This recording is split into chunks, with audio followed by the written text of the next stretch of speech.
Selamat pagi Bapak Ibu Saudara terkasih dalam nama Tuhan Yesus Kristus. Sahabat D5, kita akan mendengarkan firman Tuhan pada hari ini yang tertulis dari Mazmur 6 ayat yang ke-9. Saya akan membacakannya, demikianlah firman Tuhan. Menjauhlah daripadaku, kamu sekalian yang melakukan kejahatan, sebab Tuhan telah mendengar tangisku. Demikianlah firman Tuhan. Bapak Ibu Saudara yang dikasihi Tuhan, Mazmur 6 adalah sebuah mazmur ratapan pribadi dari Daud yang lahir dari titik terendah di hidupnya. Sebelum sampai pada ayat yang ke-9, di ayat sebelumnya ia menceritakan isi hatinya di hadapan Allah. Ia mengatakan bahwa fisiknya lemah, jiwanya letih, dan ancaman dari orang-orang fasik menekan dari segala arah. Ia berkata bahwa air matanya membasahi tempat tidurnya setiap malam pada ayat yang ke-7.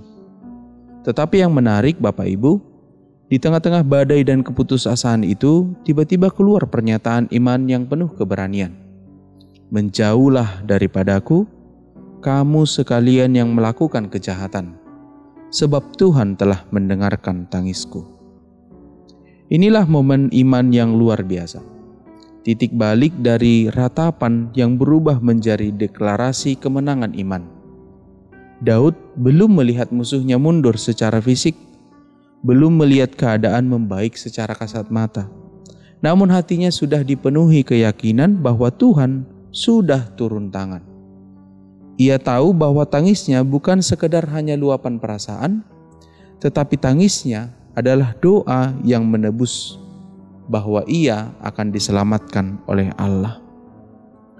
Disinilah kita belajar Bapak Ibu bahwa iman sejati tidak menunggu keadaan untuk berubah, lalu kita bersyukur dan percaya.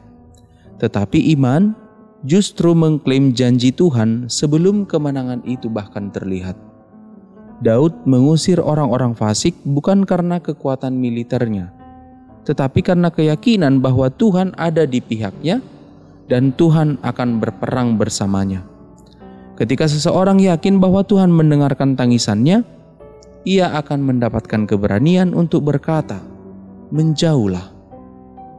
Bapak Ibu, bagi kita hari ini, orang-orang yang melakukan kejahatan itu bisa berarti banyak hal, banyak niat dalam kehidupannya. Bisa berarti orang-orang yang ingin menjatuhkan kita. Bisa berarti orang jahat menggoda kita, dan dosa akan berusaha untuk menguasai kita. Bisa juga berarti bahwa tekanan hidup, kekhawatiran, dan suara-suara negatif yang merendahkan kita muncul sebagai kejahatan dalam kehidupan kita. Bapak Ibu, ayat ini mengajarkan kita untuk mengambil posisi iman yang tegas. Kita tidak perlu bernegosiasi dengan dosa. Kita perlu mencoba berdamai dengan ketakutan kita dan berani berkata, menjauhlah. Itu bukan karena kita hebat, itu bukan karena kita kuat, tetapi karena kita yakin Tuhan sudah mendengarkan doa kita. Tangisan di hadapan Allah bukanlah tanda bahwa kita lemah, melainkan tanda bahwa kita percaya dan doa kita akan dijawab oleh Tuhan. Dunia pada umumnya memandang air mata sebagai sebuah kelemahan, tetapi di hadapan Allah air mata adalah orang yang benar, tanda orang yang benar.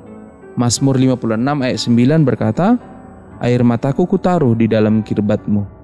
Artinya, tidak ada satu tetes pun air mata orang yang percaya yang diabaikan oleh Tuhan. Bahkan sebelum Tuhan menjawab doa kita, air mata kita, kesungguhan kita dalam doa kita adalah tanda bahwa kita berdoa dalam penuh iman dan keyakinan. Karena itu Bapak Ibu, di zaman sekarang, di masa kini, doa kita adalah jawaban dari kelemahan kita. Dan air mata kita adalah tanda bahwa kita telah menyerahkan segalanya sepenuhnya di hadapan Tuhan. Orang yang menabur dengan air mata akan menghasilkan sesuatu yang baik. Dan Tuhan akan memberikan balasannya sesuai dengan apa yang telah Ia kehendaki dalam kehidupan kita. Karena itu Bapak Ibu, janji ini berlaku kepada semua orang yang percaya, semua orang yang berharap kepada Tuhan. Mungkin penderitaan kita akan lebih panjang di dalam kehidupan kita. Salib yang kita pikul akan lebih berat dalam kehidupan kita.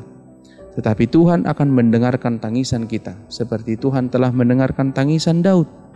Dan kita akan memiliki kekuatan yang sama beserta dengan Daud. Menjauhlah, Tuhan ada di pihakku dan kita tidak akan goyah. Amin. Demikianlah firman Tuhan pada kita hari ini.